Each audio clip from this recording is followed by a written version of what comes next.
ఇక్కడ బైబిల్ స్టడీలో ముఖ్యమైనటువంటి రూల్ ఏంటంటే calendar and the portion. Calendar and portion 2 కలిసి వెళ్తాయి, 2 కలిసి ప్రయాణం చేస్తాయి. సో క్యాలెండర్కి పోర్షన్కి కనెక్షన్ అంటే ఈ వారమే ఈ వాక్యం ఎందుకు చదవాలి, ఈ వారమే ఈ భాగం ఎందుకు చదవాలి. సో రైట్, ఇక్కడ ఈ వారమే ఈ పోర్షన్ ఎందుకు చదవాలి అనేది మెయిన్ పాయింట్. ఇకపోతే ఇందులో గమనించండి, మళ్ళీ చెప్తున్నాను, ఎవరైనా సరే బయటికి వెళ్ళిపోతే మీరు ఇంకా లోపలికి రాలేరు, మధ్యలో డిస్టర్బ్ చేయకండి. రైట్, ఇక బయటికి వెళ్ళకుండా మీ లేకపోతే కాల్స్ కానీ మీరు దానికి కాల్ ఎత్తారనుకోండి, ఏదైనా ఇన్కమింగ్ కాల్ వస్తే మీరు లిఫ్ట్ చేస్తే మీరు బయటికి వెళ్ళిపోతారు. దయచేసి డిస్కనెక్ట్ చేయడమో తర్వాత మాట్లాడుకోవడమో ఏదో ఒకటి చేయండి. సరే, సో ద ప్రేషియస్ టైంని ఇది దేవునికి, ఇది దేవుంది ప్రత్యేకించాలి. ప్రత్యేకించబడినటువంటి సమయంలో మనం ధ్యానంలో ఉన్నాం. సో ఇక్కడ ఈ 14వ తేదీ లేకపోతే 27 షబాత్ 5786 అన్నది కదా, ఆ రోజు షబాత్ షెకలీం. షబాత్ షెకలీం అంటే షెకెల్ అనే పేరు వినే ఉంటారు, హాఫ్ షెకెల్, అర షెకెలు అనే పదం వినే ఉంటారు. అందరికీ బైబిల్ చదివే వాళ్ళందరికీ ఎక్కడో చోట ఎప్పుడో ఒకసారి విని ఉంటాం. అరషెకెలు అనే పన్ను గురించి, యేసు ప్రభు గురించి, ఆయనని పన్ను కట్టమని వాళ్ళు అడగడం, పేతురు వెళ్ళి చేప కడుపులో నుండి తన కోసం మరియు యేసు కోసం, ఇద్దరి కోసం కూడా ఆయన ఈ యొక్క 2 హాఫ్ షెకల్ పే చేసినట్టు చూస్తాం. సరే, దేవునికి స్తోత్రం. అది దేవాలయపు పన్ను అని రాసి ఉంటుంది, బట్ డజంట్ మీన్ దేవాలయ పన్ను కాదు అది. సో షెకెల్ అనే పదము, షెకెల్ అనే పేమెంట్ ఎందుకు, జస్ట్ ఊరికే మీకు తెలిసిన పాయింట్స్ ఎవరైనా వచ్చి చెప్పచ్చు. షెకెల్ గురించి మీకు ఏం తెలుసు, అర షెకెల్ గురించి ఏమేం తెలుసు, ఆల్రెడీ విని ఉన్నాం కాబట్టి ఆన్సర్ చేయడానికి ట్రై చేయండి. అర షెకెల్ గురించి మీకు ఏమేం తెలుసు ఫాస్ట్గా, అది మాట్లాడిన తర్వాత ఈ వారం వాక్యంలోకి వెళ్ళిపోతాం. ఎవరైనా సరే, మనల్ని కౌంట్ చేయడం కదా, మనల్ని మనం కౌంట్ చేయడం, జనాభా లెక్కలు, మనల్ని మనం కౌంట్ చేయడం. కొత్తగా మన మధ్యలోకి వచ్చి వినే వాళ్ళకి ఈ మాటలే సరిపోతాయి. ఫస్ట్ టైం మీకే తెలియదు, మీకు మీరు ఎలా చెప్తే మీకు నచ్చుతుంది.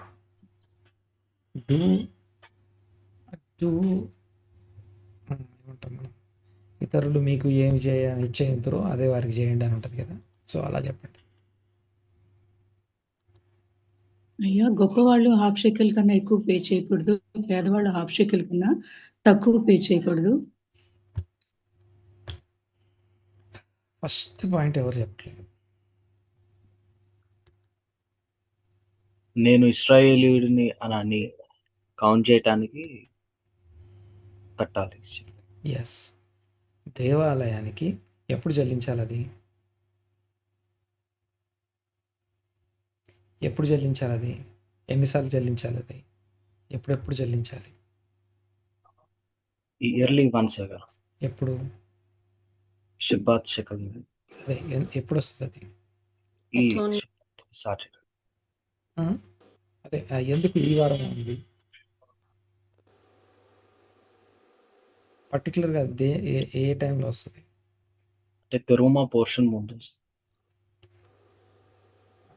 ఎగ్జాక్ట్లీ తెరుమా పోర్షన్ అనేది కరెక్టే. ఇంకో విషయం ఏంటంటే పస్కా పండుగకి ముందు నెల ఉంటుంది. పస్కా పండుగ డే ఆఫ్ అటోన్మెంట్, అప్పుడు డే ఆఫ్ అటోన్మెంట్ ఎప్పుడమ్మా? డే ఆఫ్ అటోన్మెంట్ ఎప్పుడు?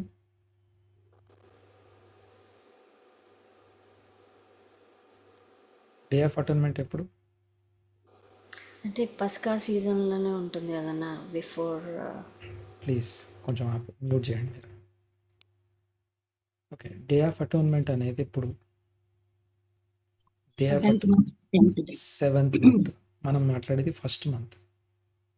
ఓకే. ఒకదాన్ని మిక్స్ చేయకండి. ఓకే. సో పాయింట్ ఏంటంటే ఇక్కడ పస్కా పండుగకి ముందు నెల, అప్రాక్సిమేట్లీ పస్కా పండుగకి ముందు నెల లేదా తెరుమ పోర్షన్ ముందు ఆ సందర్భంలో ఇది నిర్ణయించబడుతుంది. ఇంకా దీనికి రూల్స్ ఉన్నాయి. సరే, పాయింట్ ఏంటంటే షబ్బాత్ షెకలీం అంట. ఫలానా విశ్రాంతి దినమున సంవత్సరానికి ఒకసారి అరశెకలు అనేది కలెక్ట్ చేయబడుతుంది. ఈ అరశెకలు ఇచ్చిన వాళ్ళందరూ తమని తాము, అంటే పస్కా పండుగకి ప్రతి యూదుడు యెరూషలేంలో కనపడాలి. యెరూషలేంలో ఎంతమంది వస్తారో తెలియజేయడం కోసం వాళ్ళు లెక్క పెట్టాలి. ఎవ్రీ ఇయర్ ఎంత కౌంట్ వస్తున్నారు అనేది అరేంజ్మెంట్స్ జరుగుతాయి. ఓకే. ఆ అరేంజ్మెంట్ జరిగే క్రమంలో ఈవెన్ యేసు ప్రభు పస్కా పండుగకి వచ్చే ముందు, మీరు చదవండి ఒకసారి, పస్కా పండుగకి వచ్చే ముందు ఆయన ఒకరిని ముందు పంపించి మీరు పట్టణంలోకి అక్కడికి వెళ్ళేటప్పుడు ఒకడు నీళ్ళ కుండ పట్టుకొని వస్తూ ఉంటాడు. ఆ వ్యక్తిని అడగండి, రబ్బీ లేకపోతే బోధకుడు అడుగుచున్నాడు, నేను బస చేయవలసిన స్థలం ఎక్కడ అని బోధకుడు అడుగుచున్నాడని ఆయన అడుగుమంటారు. నీళ్ళ కుండ ఎత్తుకొని వస్తున్నటువంటి ఒక వ్యక్తిని ఎదురుపడతాడు. ఆ వ్యక్తిని అడగాలి. ఆ వ్యక్తి ఎవరంటే మన పౌలుని సంఘానికి పరిచయం చేసినటువంటి వ్యక్తి, తర్వాత దేవుని సంఘంలో ఘనమైనటువంటి పరిచయం చేసినటువంటి వ్యక్తి బర్నబాగా సూచిస్తారు. అయితే నీళ్ళ కుండ పట్టుకొని వస్తున్నటువంటి వ్యక్తిని, ఇదిగో మేము ఎక్కడ బస చేయాలి అని అడిగితే అతడు ఆ వ్యక్తి మిమ్మల్ని తీసుకెళ్ళి ఒక గొప్ప మేడగదిని చూపించాడని ఉంటుంది. సామాను చేత సిద్ధపరచబడి ఉన్న ఒక గొప్ప మేడగది. అంటే బర్నబాట ఆ ప్రభు రాకముందే ఈ బోధకుడు వస్తాడు అని చెప్పి పస్కా పండుగ అవసరమైనటువంటి ఒక గొప్ప భోజనం. ఇంకో మాట ఏంటంటే ఆ మేడగదిలో మనకు తెలుసు కదా, 120 మంది కంటే ఎక్కువ మంది, 120 మంది అక్కడ ప్రార్థన చేస్తున్నట్టుగా మనం చూస్తాం. ఆ మేడగది ఆల్మోస్ట్ సువార్తల యొక్క లాస్ట్ పార్ట్ నుంచి మొదలుపెట్టి కమ్యూనియన్ కానివ్వండి, డాక్ట్రిన్ కానివ్వండి, చాలా విషయాలు అక్కడ బోధించబడతాయి. యేసు పాదాలు, మన శిష్యుల పాదాలు గడిగిన ప్లేస్ కావచ్చు, లేకపోతే నిజమైన ద్రాక్షవల్లి నేనే అనే పాఠం కావచ్చు, లేకపోతే ఇదిగో ఆదరణకర్త వస్తాడని చెప్పే పాఠం కావచ్చు, లేకపోతే ఇవన్నీ కూడా మేడగదిలో యోహాను సువార్త 13వ అధ్యాయం నుండి ఆల్మోస్ట్ సిలువకి ఒలీవ కొండకు వెళ్ళను అనేంత వరకు ఆ భాగం, ఆల్మోస్ట్ సిలువకు అప్పగించబడే దానికి ముందు వరకు అదంతా కూడా ఆ గదిలో జరిగింది. ఆ గది పస్కా పండుగకి సిద్ధపరచాలి. పస్కా పండుగకి సిద్ధపరచాలి అంటే ఎవరెవరు వస్తున్నారో తెలియాలి, ఎంతమంది వస్తున్నారో తెలియాలి. ఆ లెక్కని ఎలా తెలుస్తారంటే ఈ అరశెకల్ని బట్టి. అంతేకాకుండా ఇశ్రాయేల్ని లెక్క పెట్టేటప్పుడు ఇండివిజువల్స్ని తలలు లెక్క పెట్టద్దు, మనుషుల్ని లెక్క పెట్టద్దు. ఇశ్రాయేల్ని ఎలా లెక్క పెట్టాలంటే వారిచ్చినటువంటి ఆ యొక్క ఏమంటామంటే వారిచ్చిన అరశెకలు లెక్క పెట్టాలి. అంతేకాకుండా అరశెకలు ఇవ్వడం అనేది గొప్పవాడైనా అరశెకలే ఇవ్వాలి, బీదవాడైనా అరశెకలే ఇవ్వాలి, అందరికీ సమానం. ఇంకోటి, ఫుల్ షెకల్ ఎవరు ఇవ్వకూడదు. నెక్స్ట్ ఏది కూడా రాసుకో అని చెప్పేసి ఫుల్ షెకల్ ఇవ్వకూడదు, అరశెకలే ఇవ్వాలి. ఎందుకు అరశెకల్ అంటే, అరశెకల్ అనేది 2 రకాల బోధ అనగా 2 రకాల ఇంటర్ప్రిటేషన్ చేస్తుంది. ఒకటి, నేను అసంపూర్ణుడను, దేవునితో కలిస్తే కానీ దేవుడు ఆ యొక్క అర్ధ అయితే నేను మిగిలిన అర్ధని. అంతేకాకుండా నేను సంఘం లేకుండా, ఇశ్రాయేలు సమాజం లేకుండా, నేను అందులో మెంబర్ అవ్వకుండా నేను అరశెకలుగానే మిగిలిపోతాను అని ప్రకటించటం. అంతేకాకుండా count me as a covenant person, అనగా నిబంధనలో నేను కూడా పాలిభాగస్తుణ్ణి, నన్ను కౌంట్ చేయండి అని. ఇది యూదుడై ఉండాలి, తర్వాత యూదులతో ఏకీవించిన వాడై ఉండాలి, పస్కా ఆచరించడానికి సంబంధించిన రూల్స్ కలిగిన వాడై ఉండాలి. ఆ రూల్స్ని ఒబే చేసిన వాడే ఈ అరశెకల్ పన్ను. ఈ అరశెకల్ అనేది ఇప్పటికీ కూడా కలెక్ట్ చేయబడుతుంది. ఈ రోజుకి కూడా అది అప్రాక్సిమేట్లీ ఇప్పుడు 1200 నుంచి 1800 ఆ మధ్యలో ఉంటుంది అమౌంట్, అరశకల్ అనే క్యాల్కులేషన్. సో దాన్ని ఒక రబ్బీ ద్వారా యెరూషలేంకి పంపిస్తారు. ఇప్పటికి కూడా పంపించడం ద్వారా ఉద్దేశం ఏంటంటే మమ్మల్ని మేము కూడా ఇశ్రాయేల్తో ఏకీభవించామని చెప్తున్నాం, మేము కూడా ఇశ్రాయేల్తో అంటుకట్టబడుతున్నాం అని చెప్తున్నాం అన్నమాట. సరే పాయింట్ ఏంటంటే ఆ అరశకలు పన్నుకు సంబంధించిన రోజుల్లో ఈ తెరుమ మిష్పతిం అనే పోర్షన్స్ ధ్యానించబడతాయి. అంటే దేవుని మందిరం ఎప్పుడు కూడా ఒక పర్సన్తోని, డబ్బులతోని, శక్తితోని, లేకపోతే అధికారంతోని, ఆధిపత్యంతోని కట్టబడదు. It is built by the contribution of the community. ఒక సమాజం యొక్క కంట్రిబ్యూషన్తో మందిరం కట్టబడుతుంది, దేవుని మందిరం స్థిరపరచబడుతుంది. సో నేను మీ మధ్య ఉండునట్లు అనే మాట చూస్తాం, ఇది నెక్స్ట్ వీక్ అది. సరే, ఇక ఈ వారంకి వచ్చేస్తే ఇక్కడ మెయిన్ ఇంపార్టెంట్ పాయింట్ ఏంటంటే ఈ వారం మనం ధ్యానించే విషయం మిష్పతిం. ఈ మిష్పతిం అనే ఈ భాగాన్ని మనం చూస్తే ఇందులో ఈ ఏమంటామంటే 21 నిర్గమాకాండం, 22, 23, 24, 21, 22, 23, 24 ఈ 4 అధ్యాయాల భాగాన్ని మిష్పతిం అంటాం. 25వ అధ్యాయం తెరుమ. సో ఈ టైటిల్ని కొత్తగా జాయిన్ అయిన వారు దాని గురించి తెలియకపోతే దాని గురించి వెతకండి, దాని గురించి కనుక్కోండి, అది ఎందుకు ఉందో చూడండి. అంతేకాకుండా అలాగే దానికి సంబంధించిన ప్రీవియస్ టీచింగ్స్ ఉంటాయి, వాటిని వినండి. చదవడం, వినడం, తర్వాత బైబిల్ స్టడీలో జాయిన్ అయ్యి షేర్ చేయడం, అంటే మాట్లాడటం. ఒకవేళ తప్పై ఉండొచ్చు, ఒకవేళ తప్పుగా మాట్లాడి ఉండొచ్చు, బట్ డోంట్ వరీ. పదే విని కూడా మళ్ళీ అదే ఆన్సర్ చెప్తే అదొక కోపాన్ని తీసుకొస్తుంది. సో ఈ కోపము రిజెక్షన్, లేకపోతే సీరియస్గా కోపంగా ఏదైనా అన్నా కూడా ఇట్ డజంట్ మీన్ మీరు మాకు అవసరం లేదని చెప్పడం కాదు, జాగ్రత్త అని చెప్పడం కోసం. సో బీ కేర్ఫుల్ అని చెప్పడం కోసం మాత్రమే. సో గమనించండి ఒకసారి. ఇక్కడ ముఖ్యంగా ఈ వారం పోర్షన్లో మిష్పతిం అనే భాగంలో అన్నీ కూడా సివిల్ లాస్ అంట. సివిల్ లాస్ అనగా సివిల్ లాస్ అంటే మానవ సంబంధాల మధ్య ఉండదగిన నియమావళి. ఈ నియమావళి ఎలా వర్తిస్తుంది, దీని ముందు ఒక ఇంట్రడక్షన్ మీకు జ్ఞాపకం చేసిన తర్వాత ముందుకెళ్దాం. గమనించండి ఒకసారి. ఒక చిన్న ఈ ప్రజెంటేషన్ చూపిస్తాను, చూడండి ఒకసారి ముందుగా. సో ఒక్కసారి ఎవరైనా ఒకరు మొదటి వచనాన్ని చదవండి ఒకసారి. 21వ అధ్యాయం మొదటి వచనం ప్లీజ్. ఎనీవన్. నీవు వారికి నియమింపవలసిన న్యాయ విధులేవనగా, నీవు హెబ్రీయుడైన దాసుని కొనిన ఎడల వాడు 6 సంవత్సరములు దాసుడై ఉండి 7వ సంవత్సరమున ఏమీయూ ఇయ్యకయే నిన్ను విడిచి స్వతంత్రుడగును. ఓకే, చాలా మొదటి మాట, ఫస్ట్ వర్డ్. నీవు వారికి నియమింపవలసిన న్యాయ విధులేవనగా, నీవు వారికి నియమించవలసిన న్యాయ విధులు ఏవనగా. ఒక్క మాటని ముందు మాట్లాడుకొని ముందుకెళ్తాం ఒక్కసారి.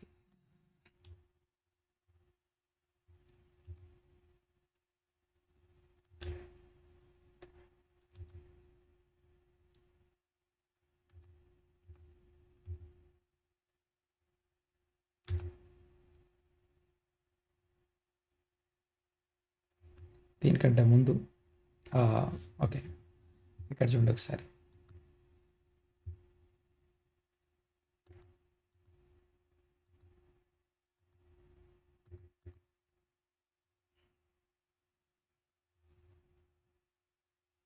మొదటి మాట ఏమని రాస్తుందమ్మా?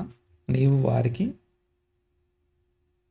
తెలుగులో ఏముందమ్మా మొదటి మాట? నియమింపవలసిన న్యాయ విధులేవనగా, నీవు వారికి నియమించవలసిన న్యాయ విధులేవనగా అని ఉంది. బట్ హీబ్రూలో చూడండి ఒకసారి.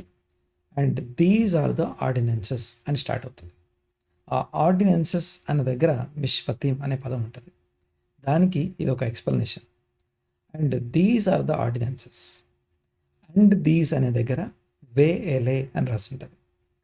వే అంటే అండ్, ఎలే, వే, ఏ, అండ్ దీస్ అని అర్థం. అంటే దాని అర్థం ఏంటంటే ఈ వావ్ అనే అక్షరము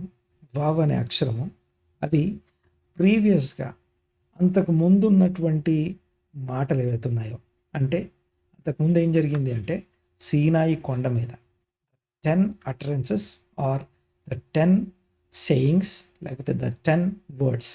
మనం 10 ఆజ్ఞలు అంటాం, బైబిల్లో 10 ఆజ్ఞలు అని లేదు, 10 మాటలు అని ఉంది. 10 మాటలు అని ఉంది. చూడండి ఒకసారి, సీనాయి కొండ మీద దేవుడు మాట్లాడిన 10 మాటల యొక్క కంటిన్యూయేషన్ అని అర్థం. అంటే ఆ 10 మాటల యొక్క కొనసాగింపు, 10 మాటల యొక్క ఏమంటామంటే 10 మాటల యొక్క డీటెయిల్డ్ ఎక్స్ప్లెనేషన్ అన్నమాట. వాటి యొక్క వివరణ, వాటి యొక్క కామెంటరీ. చూడండి ఒకసారి ఏమని రాస్తుంది ఇక్కడ. ఇది ఒక రాశి అని ఉంది కదా, రాశి అనే మాటకి రబ్బీ షిమియోన్ ఇటాకి, అది ఒక రబ్బీ యొక్క షార్ట్ ఫామ్ నేమ్ అది. సో ఈయన లిటరల్ లెవెల్ అంట, అనగా వాక్యాన్ని బైబిల్ని ఎలా చదవాలో రాసినటువంటి వన్ ఆఫ్ ద రబ్బీ ఈయన అంటే greatest.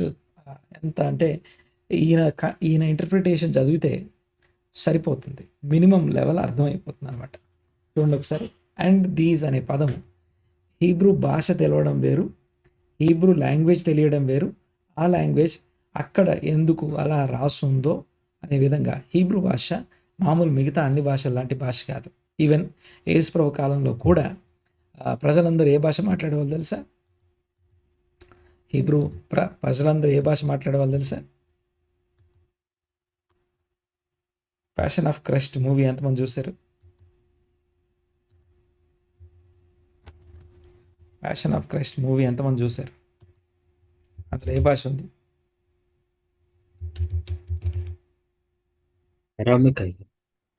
Aramaic. Passion of Christ movie ఏ భాషలో ఉంది? ప్యాషన్, ఒకరేమో అరామిక్ అన్నారు, ఒకరేమో గ్రీక్ అన్నారు. ఓకే, సరే. నా పాయింట్ ఏంటంటే passion of Christ movie Aramaic లాంగ్వేజ్లో ఉంది. ఆ లాంగ్వేజ్ని ఏ భాషలోకి ట్రాన్స్లేట్ కానీ లేకపోతే దాన్ని డబ్బింగ్ చేయడానికి ఆ ప్రొడ్యూసర్ ఒప్పుకోలేదు, ఎవరికి ఇవ్వలేదు ఆయన. ఎందుకు అంటే వర్డ్స్ని ఉన్నట్టుగా ఉంచాలి. ఓకే, సో అరామిక్ లాంగ్వేజ్లో ఉంది. ఈ అరామిక్ భాష అనేది వాడుక భాష, యూదుల వాడుక భాష. మరి హీబ్రూ భాష ఏంటి? మరి హీబ్రూ భాష అనేది ఓన్లీ టెంపుల్ లాంగ్వేజ్, లేకపోతే గనులు, లేకపోతే స్కాలర్స్, మహాజ్ఞానం కలిగిన వారు, వాక్య జ్ఞానం కలిగిన వారు, పండితులు, లేకపోతే లేఖికులు అంటాం, వాళ్ళు యూజ్ చేసే టర్మ్స్. అంతేగాని వాళ్ళు వాడటానికి హీబ్రూ వాడతారు తప్ప కామన్గా రోజువారీ మాట్లాడుకునే భాష కాదు. అదంతా పవిత్రమైన భాష, దేవుని భాష అంటాం, పవిత్రమైన భాష అంటాం. ఇప్పుడు వాడుతున్న హీబ్రూ ది మోడర్న్ హీబ్రూ. భాష తెలిసి ఉండడం వేరు, ఆ భాష మిగతా భాష లాంటి భాష కాదు. ఆ భాష దేవుని యొక్క గ్రంథము రాయబడిన భాష, దాన్ని ఇంటర్ప్రిట్ చేసే భాష.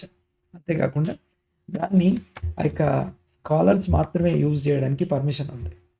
అలాంటి భాష వాక్యం ఏదో మేము హీబ్రూ నేర్చుకుంటున్నామండి అనే వాళ్ళు ఉన్నారు, ఇప్పుడు హీబ్రూ నేర్పిస్తున్నాం అని చెప్పే వాళ్ళు ఉన్నారు, మీరేమైనా హీబ్రూ మాకు నేర్పిస్తారా అని అడిగే వాళ్ళు ఉన్నారు.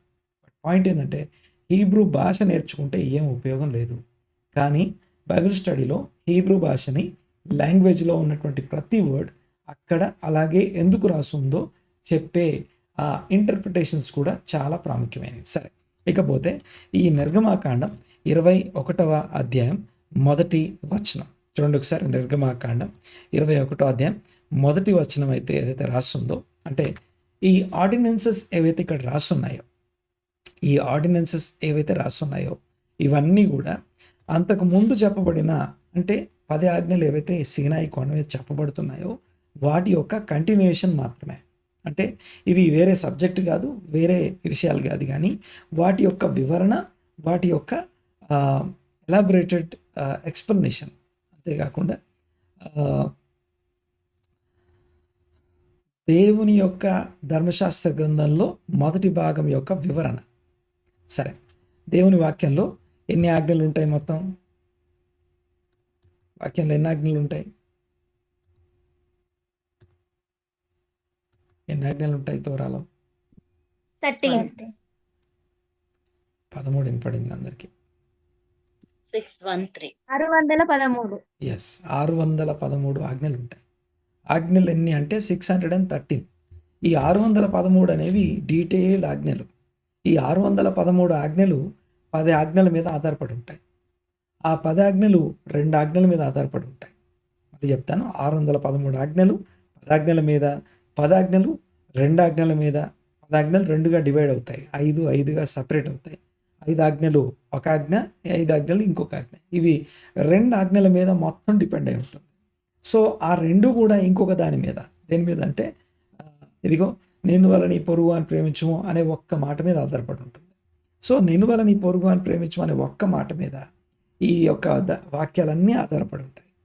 ఇక్కడ గమనించండి ఒకసారి. పాయింట్ ఏంటంటే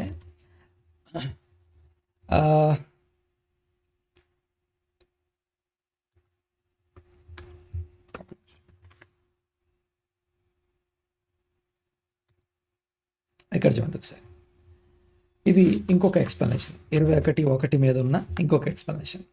for if a person does not know the law governing a house or a field or any other property, he will think that it is rightfully his and he will covet it and take it for himself. Therefore Hashem said to Moshe, place before them just judgments that they should practice among themselves, and thereby they will not covet what is not legally theirs. అంటే ఆయన ఏమంటున్నాడంటే, ఈయన పేరు రంబాన్.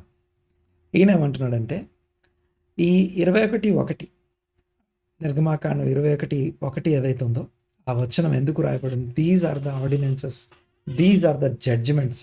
ఎవరికి ఇక్కడ ఎందుకు ఈ judgements అంటే, జడ్జిమెంట్స్ అమాంగ్ దెమ్, వారి మధ్యలో అనుసరించడానికి.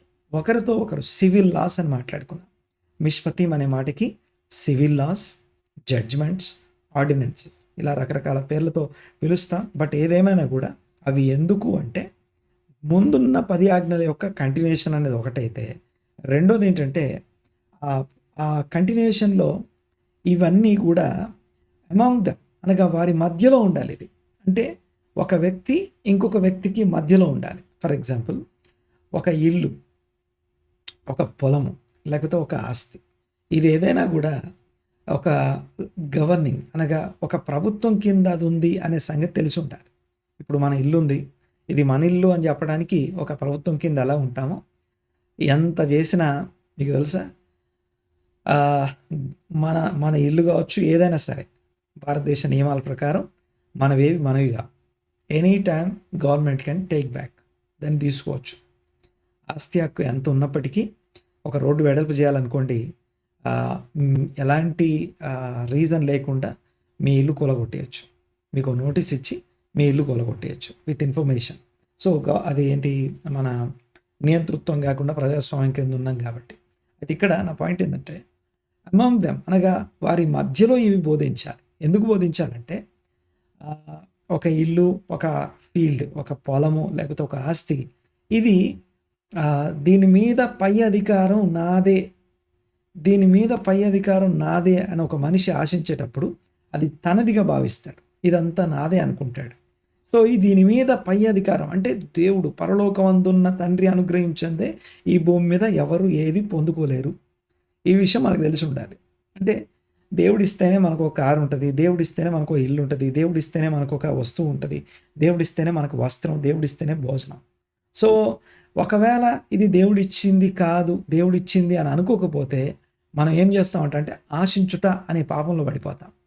ఆశించుట అనే పాపంలో పడిపోకుండా ఉండడం కోసం మనిషికి మధ్య ఒక లైన్ని ఏర్పాటు చేయడం కోసం, ఒక రెస్పెక్టబుల్ ఒక మర్యాదపూర్వకమైనటువంటి ఒక గీత, ఒక జడ్జిమెంట్ని, ఒక నియమాన్ని ఏర్పాటు చేయడం కోసం నిన్ను వల్ల నీ పొరుగు అని ప్రేమించము అనే వాక్యం నెరవేర్చే విధానం ఎలాగో ఈ 21, 22, 23, 24 అధ్యాయాలు మాట్లాడుతున్నాయి. So place before them just judgments that they should practise among themselves. వారి మధ్యలో వాళ్ళు ఒక న్యాయబద్ధంగాను తర్వాత ఒక నియమబద్ధంగా జీవించడం కోసం అవసరమైనటువంటి నియమాలు. ఇవి మనకు మేలు చేస్తాయి. అంతేకాదు, ఇంకొక విషయాన్ని ఇక్కడ మీకు జ్ఞాపకం చేస్తాను. ఈ నియమాల అవసరం ఏంటి అనే దగ్గర ఒక చిన్న విషయాన్ని మీకు గుర్తు చేస్తాను. చూడండి ఒకసారి. జనరల్గా ఈ మిష్పతిం అనేది బ్రేక్ చేయడం అనేది ఉంటుంది కదా, గమనించండి ఒకసారి. ప్రతిసారి మనం ఏం చేస్తామంటే, దేవుని ఆజ్ఞ అనుకోండి, దేవునికి అంటే ఈజీగా ఇచ్చేస్తాం. అదే మనిషిది ఇది అని చెప్తే మనిషికి ఇవ్వడానికి ఇష్టపడం. దేవుని సన్నిధిలో ప్రార్థన చేసి ఐఎమ్ సారీ చెప్పడానికి ఇష్టపడతాం. దేవుని దగ్గర ప్రార్థన చేసి ఐఎమ్ సారీ అని చెప్పడానికి ఇష్టపడతాం. కానీ అదే ఒక మనిషి దగ్గరికి వెళ్ళి సారీ చెప్పడానికి కష్టపడతాం. అంతేకాదు, దేవుని దగ్గరికి వెళ్ళి నేను సారీ చెప్పినప్పుడు మన ఎక్స్పెక్టేషన్ ఏముంటుందంటే, దేవుడు మనం చేసినవన్నీ మర్చిపోవాలి, మనల్ని వాటిని మళ్ళీ గుర్తు చేసుకోవద్దు, మనల్ని ఎలా ఉన్నాడో అలా ప్రేమించాలి. అలా ప్రేమించే దేవుడని నమ్ముతున్నాం, ప్రార్థన చేస్తున్నాం, ఒప్పుకుంటున్నాం, పశ్చాత్తాపడుతున్నాం. అయితే అదే మనుషుల దగ్గరికి వచ్చేసరికి ఫర్గివ్నెస్ అంటాం. ఫర్గివ్నెస్ అనేది నేను క్షమించేశాను పో అని చెప్పేది కాదు. ఫర్గివ్నెస్ ఈజ్ ఆల్వేస్ రెస్టోరేషన్తో లింక్ అయి ఉంటుంది. ఫర్గివ్నెస్ అనేది రెస్టోరేషన్ మీద లింక్ అయి ఉంటుంది. సో ఈ నియమాలని మీరు చదివితే యాక్చువల్గా అయితే ఒక్కొక్క నియమం, ఒక్కొక్క కాన్సెప్ట్, ఒక్కొక్క విషయం మీద ఆధారపడి ఉంది. సో ఈరోజు నేను ఓన్లీ అవుట్లైన్స్ మాత్రం చెప్పగలను. చూడండి ఒకసారి. దయచేసి ఒకేసారి చాలా విషయాలు తెలుసుకోలేం, మనం ఒకేసారి అన్ని విషయాలు గ్రహించలేం. అసలు మనం వారం ఏర్పాటు చేసుకునే కంటెంటే చాలా హెవీ మనకి.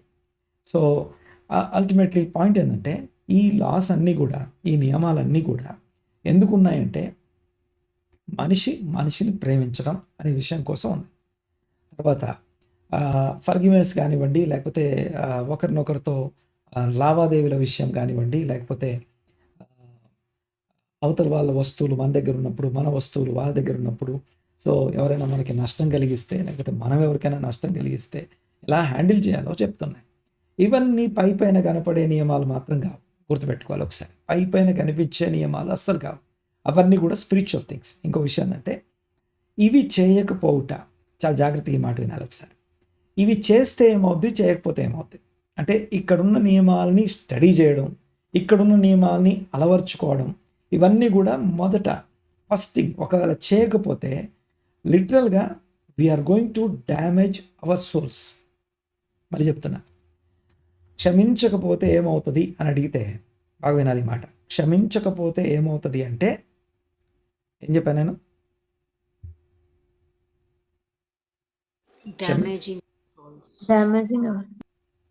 అవతల సోలా, మన సోలా? My soul. నేను క్షమించకపోతే I'm deliberately wilfully damaging my self. అంతేకాదు, not only forgiveness, I'll tell you something. వినాలి మాట. హార్ష్ బిహేవియర్ అంట.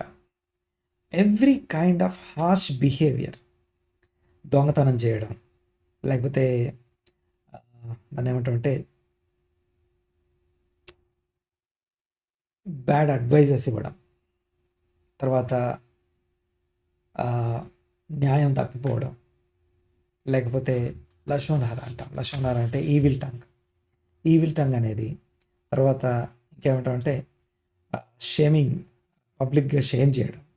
ఇవన్నీ అవతల వాళ్ళని డ్యామేజ్ చేసిన దానికన్నా మన సోల్స్ని డ్యామేజ్ చేస్తాయి. మళ్ళీ చెప్తున్నాను. సో ఈ నియమాలన్నీ కూడా క్రొత్త నిబంధనలో లేవు అనేవాడు చేసినంత పొరపాటు ఇక అంతకంటే ఘోరమైన పాపం ఇంకోటి లేదు. మళ్ళీ చెప్తాను. ఈ మిష్పత్యం అన్నీ కూడా 10 కమాండ్మెంట్స్ అన్నీ న్యూ టెస్ట్మెంట్లో ఉన్నాయి. 10 కమాండ్మెంట్స్ అన్నీ న్యూ టెస్ట్మెంట్లో ఉన్నాయి. అలాగే ఈ మిష్పత్యం అన్నీ కూడా న్యూ టెస్ట్మెంట్లో ఉన్నాయి. యేసు ప్రభువు వీటి గురించి మాట్లాడాడు, పౌలు వీటి గురించి మాట్లాడాడు, పేతురు వీటి గురించి మాట్లాడాడు, యూదా వీటి గురించి మాట్లాడాడు. అట్లా యోహాను కూడా వీటి గురించి మాట్లాడాడు. సో మనం చదివే ప్రతి పత్రికలో ప్రతి సువార్తలో ఇవన్నీ రాస్తున్నాయి. సరే, దానికంటే ముందు గమనించండి ఒకసారి. ముందుగా ఈ విషయం మనకి అర్థం కావాలి. అంటే ఓన్ చేసుకోవడం ఏది కూడా ఏది నా ఓన్ కాదు. దేవుడు నాకు హ్యాండ్ ఓవర్ చేస్తేనే నాదవుతుంది. ఇంకా తర్వాత ఇంకొక విషయం ఏంటంటే ప్యాంపరింగ్ ఈజ్ నాట్ లవ్. గారాభం చేయడం ప్రేమ కాదు. సో వాక్యం ఎవరికి చెప్పగలం? యోసేపు వాక్యం ఎవరికి చెప్పగలడు? తన కాళ్ళ దగ్గరికి వచ్చిన సహోదరులకు మీరు నా కాళ్ళ దగ్గర ఉన్నారు అని ఒక అథారిటీ చూపిస్తూ చెప్పట్లేదు, కానీ వాళ్ళకి ఏం చెప్పాలో ఎలా చెప్పాలో చెప్పే స్థాయికి తను రీచ్ అయ్యాడు. మళ్ళీ చెప్తున్నా, if you want to teach anything, ఆ టీచ్ చేసే స్థాయికి చేరుకోవాలి మొదట. మళ్ళీ అంటాను ఈ మాట, అంటే నేను ఎవరికి టీచ్ చేయగలనంటే ఇదిగో పాస్టర్ గారు మీరు చెప్పింది మేము వింటాం అని వాళ్ళకి చెప్పగలను. పాస్టర్ గారు మీ మీద మాకు ఎలాంటి గుడ్ ఒపీనియన్ లేదు, మీరు చెప్పేది మాకు నచ్చట్లేదు అంటే మీకు నేనేం చెప్పలేను. తర్వాత గద్దించడం, లేకపోతే ఏమంటాము అర్థమయ్యేలా చెప్పడం కోసం గట్టిగా మాట్లాడడం, ఇవేవి కూడా న్యాయ విధులు లవ్ లేకపోవడం కాదు. ఓకే, సో నేనేం ఎక్స్ప్లెనేషన్ ఇవ్వట్లేదు, నేను వాక్యంలో ఉన్నటువంటి విషయాన్ని ఎక్స్ప్లెయిన్ చేయడానికి ట్రై చేస్తున్నాను. గమనించండి ఒకసారి. ఇంట్లో తండ్రి ప్రేమించిన కుమారుడు అంటాం. Okay, who is your favourite son అంటే, నా ఫేవరెట్ సన్ ఎవరు అని అడిగితే నేను ఎవరినైతే ఎక్కువ గద్దిస్తానో, ఎవరినైతే ఎక్కువ తిడతానో వాళ్ళని ఎక్కువ ప్రేమిస్తున్నాను. తండ్రి తాను ప్రేమించిన కుమారుని ఏం చేస్తాడట? ఏం చదవరమ్మా బైబిల్లో? గద్దించి శిక్షించును. ఓకే, మనం ఎవరిని శిక్షిస్తామో వాళ్ళని ఎక్కువ ప్రేమిస్తున్నాం. ఎవరిని గద్దిస్తున్నామో, ఎవరిని శిక్షిస్తున్నామో వాళ్ళని ఎక్కువ ప్రేమిస్తున్నాం. ఇక ఎవరినైతే ఈ గట్టిగా మాట్లాడితే ఈడు ఏమైపోతాడో అనుకునేవాడిని మనం ఏమనం. సో దట్స్ నాట్ లవ్ అది. సరే, పాయింట్ ఏంటంటే సార్ ఇందులోకి వెళ్తాం, మన సబ్జెక్ట్లోకి వెళ్తాం. చూడండి ఒకసారి. ఈ వాక్యాన్ని వే ఎలే అనే మాటకి దాని యొక్క కంటిన్యూషన్. రెండోది ఏంటంటే ఇది అమాంగ్ దెమ్, వారి మధ్యలో ప్రాక్టీస్ చేయడానికి, ఇవి మన మధ్యలో ప్రాక్టీస్ చేయడానికి. Every kind of harsh behaviour, every kind of దాన్ని ఏమంటామంటే హార్ష్ బిహేవియర్ మన సోల్ని డ్యామేజ్ చేస్తుంది. మన సోల్ని డ్యామేజ్ చేసుకోకుండా, నష్టపడకుండా ఉండడం కోసం ఇది మనకు, మన యొక్క జీవన విధానానికి ఒక కంచె, ఒక అద్భుతమైనటువంటి కంచె. ఇక మూడో విషయం చెప్పాలి. మూడో విషయం ఏంటంటే వెరీ వెరీ ఇంపార్టెంట్ పాయింట్ ఇది. చూడండి ఒకసారి. ఇవి లీగల్లీ నాది అనుకోకుండా ఇది దేవుడు నాకు కృప ద్వారా ఇచ్చాడు అనే గ్రహింపు కిందికి వస్తాం. అంతేకాకుండా ఇక్కడ గమనించండి ఒకసారి, ఈ ఆజ్ఞలు ఎవరికి అని అడిగితే మూడో విషయాన్ని జ్ఞాపకం చేస్తాను. థర్డ్ పాయింట్ చూడండి ఒకసారి. ఆజ్ఞ అనుసరించుట, దేవుణ్ణి ప్రేమించుట. ఆజ్ఞ అనుసరించుట, దేవుని ప్రేమించుట. ఆజ్ఞ అనుసరించకపోవట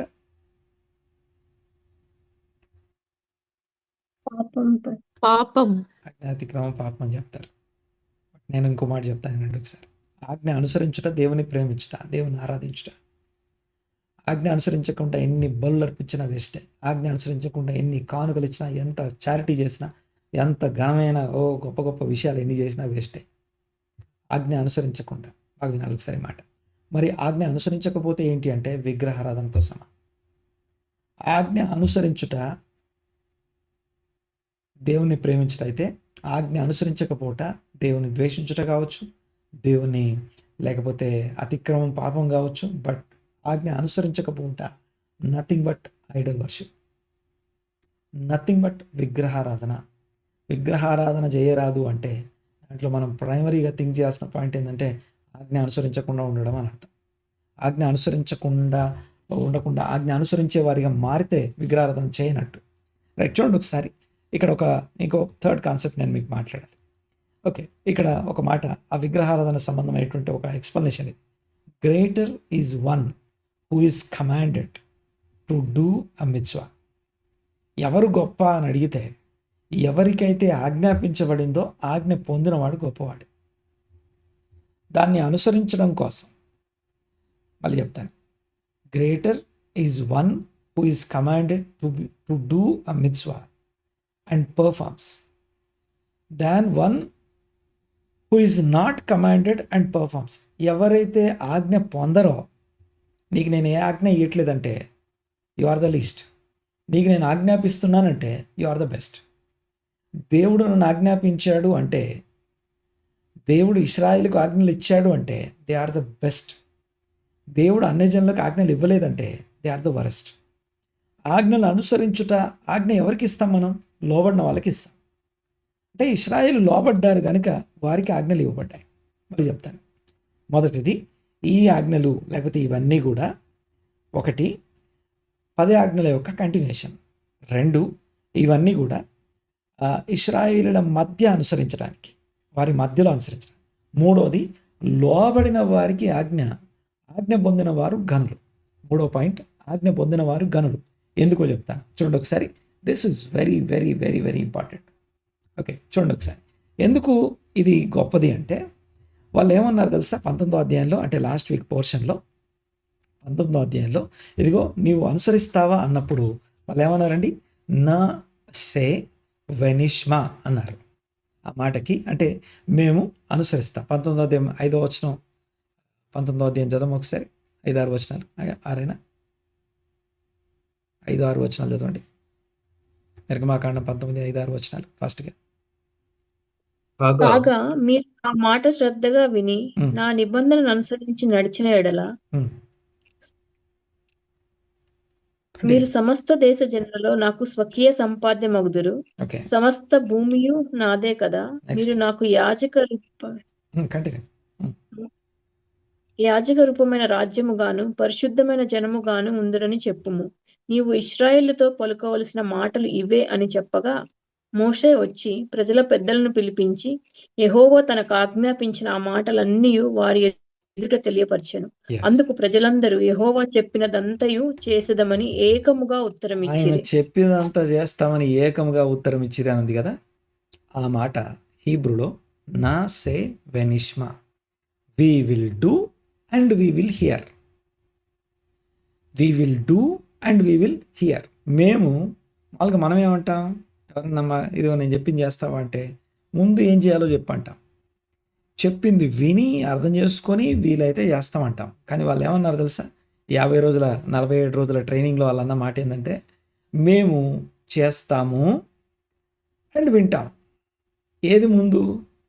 చేస్తాం ముందా వింటాం ముందా అంటే చేస్తామే ముందు. దీన్ని అర్థం చేసుకోవాలి మనం. ఇక్కడ బాగా ఈ మాటని, అంటే ఇశ్రాయేలీలకి దేవుడు ఆజ్ఞాపించాడంటే వాళ్ళు గొప్పవారు, గనులు అయిపోయారు. మీరు ప్రపంచంలో ఉన్న వాళ్ళందరికంటే నా స్వకీయ సంపాద్యం మీరు. So you are the great. So point ఏంటంటే, ఎందుకు వాళ్ళు గ్రేట్ అయ్యారంటే వాళ్ళు వినడానికి నేర్చుకోవడానికి ఇష్టపడుతున్నారు. నా సే వెనిష్మా, ఇది అర్థం చేసుకోవాలి మనం.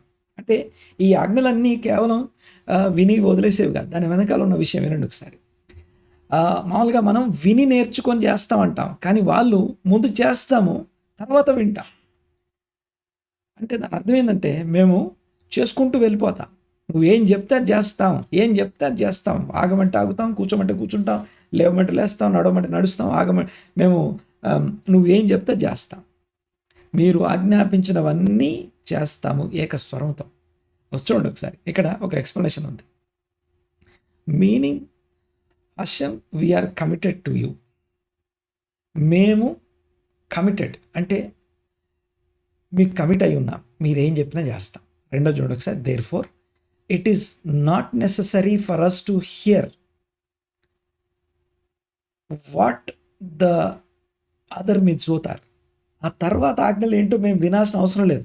మేము కమిట్మెంట్ మా ఇంపార్టెంట్. మేము మీకు కమిట్మెంట్ ఇచ్చాం, ఇదిగో మీరేం చెప్తే చేస్తాం. మేము వినాల్సిన అవసరం లేదు. తర్వాత రెండోది, వి డూ మిత్జ్వోత్ బికాస్ మిత్జ్వోత్ are the revealed will of హకోదేష్ బర్హు. బాగా వినాలి ఒకసారి, హకోదేష్ బర్హు, ఈ పదం గుర్తుపెట్టుకోండి. హకోదేష్ బర్హు అంటే అర్థం ఏంటి? ఎవరైనా చెప్తారా? హకోదేష్ అంటే పరిశుద్ధుడు. బర్ఖు Holy. అంటే బ్లెస్డ్. హూ అంటే హీ ఆర్ ఇట్. అమ్మా ఓకే. హకోదేశ్ బర్హు ఇది దేవునికి మనం వాడాల్సిన పదం. దేవుడు అనకుండా ఈ పదం వాడొచ్చు.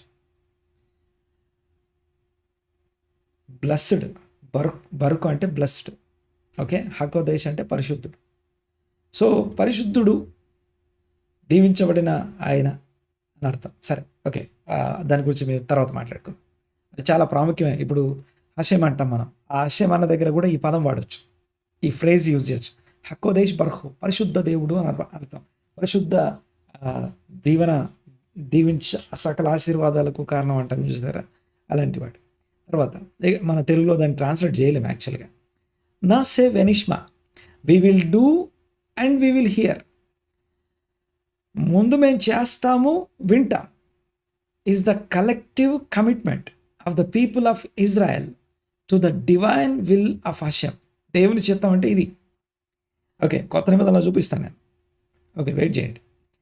నా సే వెనిష్మా అంటే మా కలెక్టివ్గా మేము కమిట్మెంట్ ఇస్తున్నాం. ఏమనంటే ఇది దేవుని చిత్తము అని, దేవుని యొక్క దైవికమైన చిత్తము, మా దేవుని చిత్తం ఇది అని మేము నమ్ముతున్నాం. కాబట్టి మేము చేస్తాము మరియు వింటాం. విని చేస్తాం కాదండి, చేస్తూ వింటాము. చేస్తాము, వింటాము, చేస్తూ వింటాము అని అర్థం.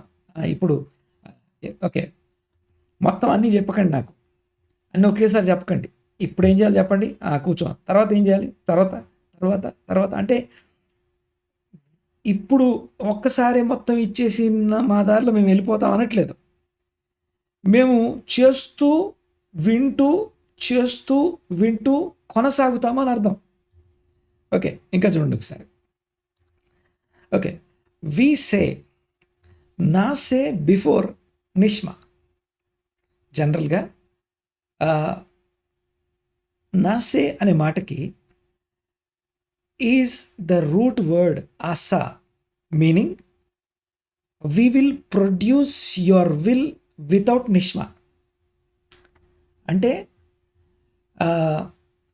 క్షమ అంటే వినడం. అంటే వినుట కంటే ముందు ఆసా అంటే ప్రొడ్యూస్ అని అర్థం. అంటే ప్రొడ్యూస్, ఆసా means we will produce your will without నిష్మా. ఏం వినకుండానే, అంటే అందులో ఏముంది, దాని అవుట్కమ్ ఏంటి, దాంట్లో ఏం జరుగుద్ది, దాంట్లో అంటే ఏమైనా మాకు అవసరం లేదు. పరిశుద్ధ దేవుడు ఆజ్ఞాపించాడు, ప్రేమ కలిగిన కృప కలిగిన సర్వశక్తిమంతుడు ఆజ్ఞాపించాడు, చేస్తాం అంతే. వి ప్రొడ్యూస్ యోర్ విల్, నువ్వు మీ చిత్తం ఏంటో దాన్ని చేస్తాము. వితౌట్ నిష్మా, వినకుండానే చేస్తాం. తర్వాత meaning without having to hear what your will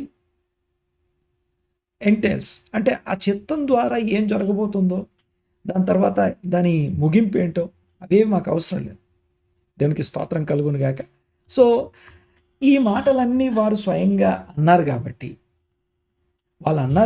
పదాజ్ఞలు వచ్చాయి. పదాజ్ఞలు అయిపోయిన తర్వాత వారి మధ్యలో ఉండవలసిన సివిల్ లాస్ ఉన్నాయి. Civil laws always produces.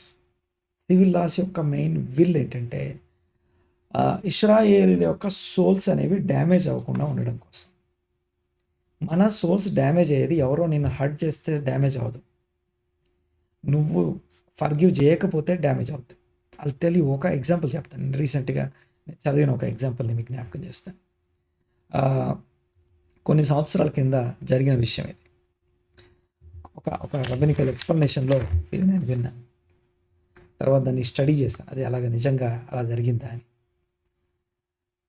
Pennsylvania స్టేట్లో, యుఎస్ఏలో, ఐ థింక్ పిట్స్బర్గ్ అనుకుంటా, అక్కడ ఎత్స్కాయిమ్ అనే ఒక జూయిష్ కమ్యూనిటీ, ఒక సెనగోగ్ ఉంది, సమాజ మందిరం ఉంది, యూదుల సమాజ మందిరం ఉంది అక్కడ అమెరికా దేశంలో. దీని మీదకి ఒక దుండగుడు, పేరు కూడా రాస్తుంది, రాబర్ట్ సంథింగ్ ఏదో ఉంది. ఆయన ఒక వెపన్ అంటే ఒక గన్ తీసుకొని వచ్చి వాళ్ళందరినీ షూట్ చేశాడు. ఆల్మోస్ట్ 11 మెంబర్స్ చనిపోయారు. 11 మంది చనిపోయారు. 11 మంది చనిపోయిన తర్వాత ఇప్పుడు ఆ వ్యక్తిని పోలీసులు వచ్చారు. తర్వాత ఏమంటాం, కౌంటర్ ఫైరింగ్ లేకపోతే ఈ ఎన్కౌంటర్ అయ్యి తను చనిపోయే గాయపడ్డప్పుడు తనని హాస్పిటల్ తీసుకొచ్చారు. హాస్పిటల్ తీసుకొచ్చినప్పుడు తనని ట్రీట్ చేసిన వారు ఒక యూదుడైన డాక్టర్, యూదులైనటువంటి నర్సులు తనని ట్రీట్ చేశారు. హాస్పిటల్ తీసుకొచ్చేటప్పుడు తను ఏమంటారంటే కొన్ని నినాదాలు చేస్తున్నాడు. చాలాసార్లు మనం ఏమనుకుంటామంటే యూదుల శత్రువులు ఓన్లీ ముస్లిమ్స్ అనుకుంటాం. అసలు విషయం తెలుసా? యూదుల శత్రువులు క్రైస్తవులు. ఎలా క్రైస్తవులు అంటే ఆ రాబర్ట్ అనే ఆయన ఏమంటామంటే ఆయన కొన్ని వచనాలు గట్టిగా అరుస్తూ ఉన్నాడు, కొన్ని స్లోగన్స్. ఆ స్లోగన్స్ ఏంటంటే కొత్త నిబంధనలు వచనాలు ఎత్తున్నాడు. యూదుల సమాజం సాతాను సమాజం. ఎవ్రీ సినగోగ్, సమాజ మందిరాలన్నీ కూడా సాతాను సమాజ మందిరాలు. ఇది అలాగా న్యూ టెస్ట్మెంట్లో ట్రాన్స్లేట్ చేయబడింది. ఇప్పుడు కొరింథులో ఉన్న సంఘం అన్నప్పుడు ఎక్లేషియా అనే పదం రాసి ఉంటుంది, చర్చ్ అని రాసి ఉంటుంది. సో సంఘం అంటే సమాజ మందిరమే కదా, కానీ సమాజ మందిరాన్ని హీబ్రూలో కెహిలత్ అంటాం. అదే సాతాను మీ మధ్యలో ఒక సాతాను సమాజం అని రాసి ఉంటుంది. సాతాను సమాజం అని రాసినప్పుడు మాత్రం ట్రాన్స్లేట్ చేసినప్పుడు సినగోగ్ అని ట్రాన్స్లేట్. దాన్ని బేస్ చేసుకొని, లేకపోతే ఎప్పటి నుంచో ఉంది ఇది, ఇప్పుడుదేం కాదు. యాంటీసెమిటిక్ స్పిరిట్ అనేది ఇప్పుడు మీరు కొన్ని డినామినేషన్స్లో యూదు వ్యతిరేక సిద్ధాంతాన్ని బోధిస్తాం, డైరెక్ట్గా బోధిస్తాం. ఇంకొన్ని దాంట్లోనేమో ధర్మశాస్త్రాన్ని ద్వేషిస్తారు. ధర్మశాస్త్రాన్ని ద్వేషించే వాళ్ళందరూ కూడా దేవుని చిత్తాన్ని ద్వేషిస్తున్నారు, దేవుని ద్వేషిస్తున్నారు, దేవుని ప్రజల్ని ద్వేషిస్తున్నారు. తర్వాత సరే, పాయింట్ ఏంటంటే దానికి ఆ డాక్టర్ని అడిగారు, మీరు మీ యూదుల్ని 11 మందిని చంపేశాడు కదా, మీరు ట్రీట్ చేసేటప్పుడు ఎలా చూస్తారు? మీరు ట్రీట్ చేసేటప్పుడు మీరు అతన్ని ఎలా చూస్తారు? తన మీద పగ తీర్చుకోవాలనిపించదా మీకు? తన మీద పగ తెచ్చుకోవాలనిపించదా? లేకపోతే తనని ట్రీట్ చేయకుండా వదిలేద్దాం అనిపించదా మీకు అన్నప్పుడు, అంటే మిమ్మల్ని ద్వేషిస్తున్న వ్యక్తిని మీరు ఎలా ట్రీట్ చేస్తారా అని అడిగాడు ఆయన. ఆ స్లోగన్స్ వినపడతా ఉన్నప్పుడు, అంటే హేట్ జ్యూస్, యూదులందరూ సాతాను వాళ్ళు, యూదులందరూ సాతాను సంబంధులు, ఇలాంటి మాటలు మాట్లాడుతూ ఉంటే, ఇలాంటి మాటలు చెప్తా ఉంటే, ఇలాంటి స్లోగన్స్ ఇస్తూ ఉంటే, అలాంటి వ్యక్తిని యూదులైన వాడు ఎలా ట్రీట్ చేస్తారు? దానికి ఆ డాక్టర్ అన్న మాట ఏంటో తెలుసా? ఆ డాక్టర్ ఇచ్చిన స్టేట్మెంట్ ఏంటంటే, మీరు వెతకండి ఈ నేను చెప్పేదాన్ని. ఆయన అన్న మాట ఏం తెలుసా? ఆయన statement, we are here to treat the soul. మేము ప్రతి సోల్ని రెస్టోర్ చేయడానికి, ప్రతి సోల్ని హీల్ చేయడానికి ఇక్కడ ఉన్నాం. Not body, he's talking about soul. We are not here to judge the soul. మేము సోల్ని తీర్పు తీర్చడానికి ఇక్కడ లేము. మనకి 7:1 రాసి ఉంటుంది, తీర్పు తీర్చువాడికి తీర్పు తీర్చబడదని. మేము ఇక్కడ తీర్పు తీర్చడానికి లేము, మేము ఇక్కడ సోల్ని హీల్ చేయడానికి ఉన్నాం.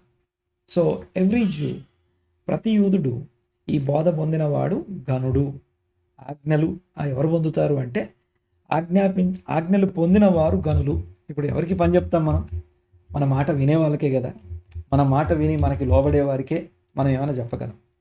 అలాంటిది దేవుడే ఆజ్ఞాపించాడు, ఇదిగో ఇవి నా ఆజ్ఞలు అంటే వాళ్ళ కమిట్మెంట్ ఏంటంటే we will do then hear. తర్వాత వింటూ చేస్తాం. ఇప్పుడు కమాండ్మెంట్ ఇవ్వండి, ఈరోజు మేము చేస్తాం. రేపటి కమాండ్మెంట్ రేపు ఇవ్వండి, తర్వాత కమాండ్ తర్వాత ఇవ్వండి. మేము మీకు లోబడుతూనే ఉంటాం. కంటిన్యూస్ కమిట్మెంట్ అది. సో దానికి లోబడి ఏం చేస్తున్నామంటే దేవునికి లోబడి దేవుని సంగతులు చేస్తూ, దేవుని అర్పణలు అర్పిస్తూ, ఆరాధన చేస్తూ, భక్తి చేస్తూ, ప్రార్థన చేస్తూ, బైబిల్ చదువుతూ, ఇది కాదు. సో అసలైనటువంటి భక్తి మనుషుల మధ్య ఉంటుంది. మనుషుల మధ్య సంబంధాల్లో మన భక్తి తెలుస్తుంది. గమనించండి ఒకసారి, మనుషుల మధ్య సంబంధాల్లో మన భక్తి తెలుస్తుంది. సో ఒకటి, మన సోల్ని మనం డ్యామేజ్ చేసుకోవద్దు. రెండవది, ఎవరైతే డ్యామేజ్డ్ సోల్ ఉన్నారో వాళ్ళకి మనం ఔషధం అవుతాం. దాన్ని ఎలాగంటే ఈ నియమావళిని స్టడీ చేయడానికి టైం ఇవ్వడం ద్వారా, ఈ నియమావళిని అర్థం చేసుకోవడం ద్వారా. ఇప్పుడు నేను ఓన్లీ దాని ఇంపార్టెన్స్ మాట్లాడడానికి ఎంత టైం అయిపోయింది, కానీ దాంట్లో ఈవెన్ ఒక్కదాని గురించి మాట్లాడాలన్నా రోజులు పడుతుంది. సో ఈ వారం అయిపోయింది, nothing to worry. So next ఇయర్కి మళ్ళీ ఇక్కడికి వచ్చేసరికి లాస్ట్ ఇయర్ దాకా వాటన్నిటిని గుర్తు చేసుకొని ఇంకొంచెం ముందుకెళ్ళాలి. అలాగా దేవుని నడిపింపు ఎలా ఉంటుందంటే ఒక క్లాస్ అయిపోయాక ఇంకో క్లాస్ కాకుండా సంవత్సరంతో పాటు మనం నడిపిస్తాడు. అనగా దీన్ని ఈ స్టైల్ ఆఫ్ టీచింగ్ని, ఇంకోటి యెహోవా జనులు లేకపోతే ఆయన బిడ్డలందరూ కూడా ఆయన చేత ఉపదేశం నొందిన వారు అంటాడు. యెషయా 57లో రాసి ఉంటుంది అన్నమాట. 54 ఆయన బిడ్డలు లేకపోతే ఆయన ప్రజలందరూ కూడా ఆయన ద్వారా ఉపదేశం నొందినవారు. అంటే శారా పిల్లలు లేకపోతే అబ్రహాం పిల్లలు లేకపోతే యూదులు అనే వారు ఎవరైతే ఉన్నారో వారందరూ కూడా దేవుని చేత ఉపదేశం నొందుతారట. అంటే ఉపదేశం నొందుట అంటే ఇట్స్ అ కంటిన్యూస్ ప్రాసెస్ అది.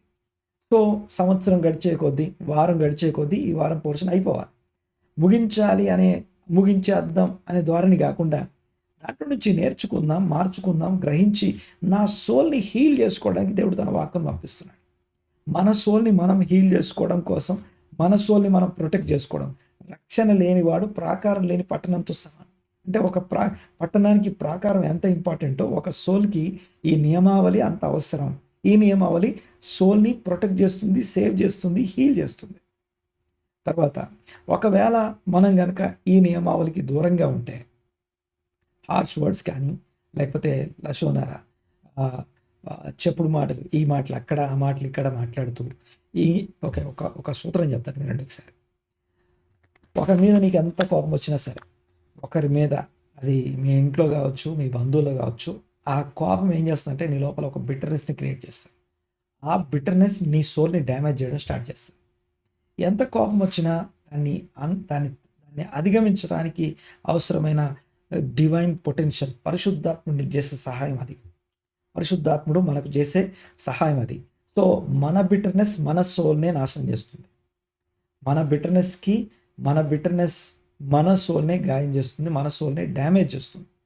సోల్ డ్యామేజెస్ నుంచి బయటికి రావడం. అందుకనే మీకు ఒక ఎగ్జాంపుల్ ఏంటంటే, ఇందులో మీరు చదువుతుంటే ఒకడు నాకు నష్టపరిచిన, అంటే ఒక ఇద్దరు చదువుతాం మనం, సమ్ డ్యామేజెస్ జరిగిన ద రూల్స్ ఆఫ్ డ్యామేజెస్ అని ఉంటాయి. లైక్ ఇప్పుడు గాయపడిన వాడు అని చెప్పాను ఇందాక, సేమ్ ఇది బైబిల్లో రాస్తుంది, ఇప్పుడు నిష్పత్తిలో రాస్తున్న మాట అది. సో గాయపడిన వాడిని ఏం చేయాలంటే గాయపరచడానికి వచ్చి గాయపడ్డాడు, అయినా సరే ఈ పడకుండా ఉన్నవాడు వాడిని హీల్ చేయాలి. He's responsible for his soul. ఆ సోల్ని హీల్ చేయాల్సిన బాధ్యత ఉంటుంది.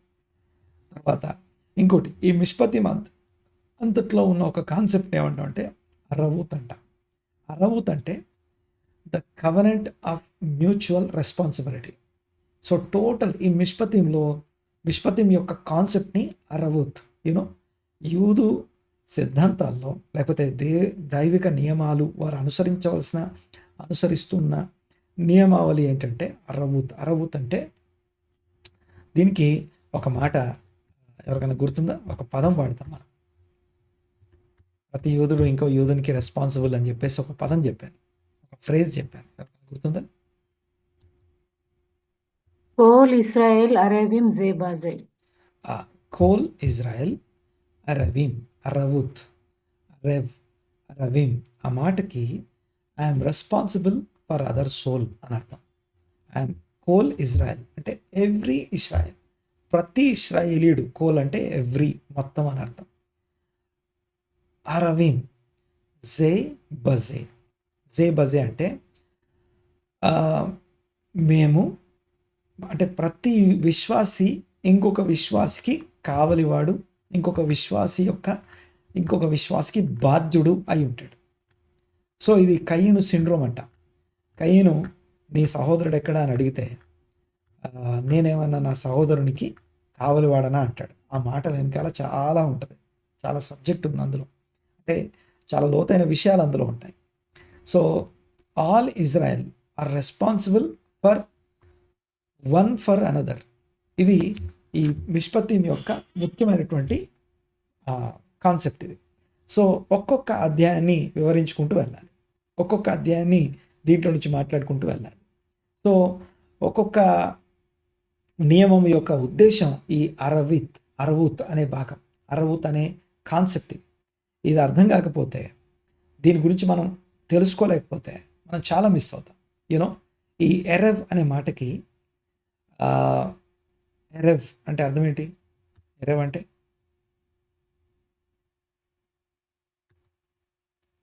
ఎరెవ్ అంటే Slave or servers. ఎరెవ్ ఎరెవ్తో అంటే evening good evening. Good evening. Good evening. ఎరెవ్తో అంటే గుడ్ ఈవినింగ్. ఎరెవ్ అంటే ఈవినింగ్. ఈవినింగ్ అంటే the blending of light and darkness. Okay, ఎరెవ్ అనే పదానికి డెఫినేషన్ ఏంటంటే the blending of light and darkness. అంటే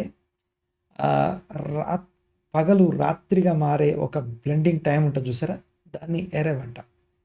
సూర్యాస్తమయం అంటాం దాన్ని మన భాషలో. సూర్యుడు అస్తమించిన తర్వాత, సూర్యుడు ఉన్నప్పుడున్న వెలుగు, సూర్యుడు అస్తమించిన తర్వాత ఆ వెలుగు కొద్ది కొద్దిగా బ్లెండ్ అవుతూ డార్క్నెస్లోకి వెళ్తూ ఉంటుంది. సో ఈ ఎరెవ్ అనే పదం మనకి 43:9 ఆదికాండంలో చూస్తాం. యూదా బికమ్స్ ఎరెవ్ ఫర్ బెంజమిన్, అనగా బెన్యామీను కోసం యూదా పూటపడ్డాడు అనే చదవం ఒకసారి. అది 43:9 ఆదికాండం 43:9.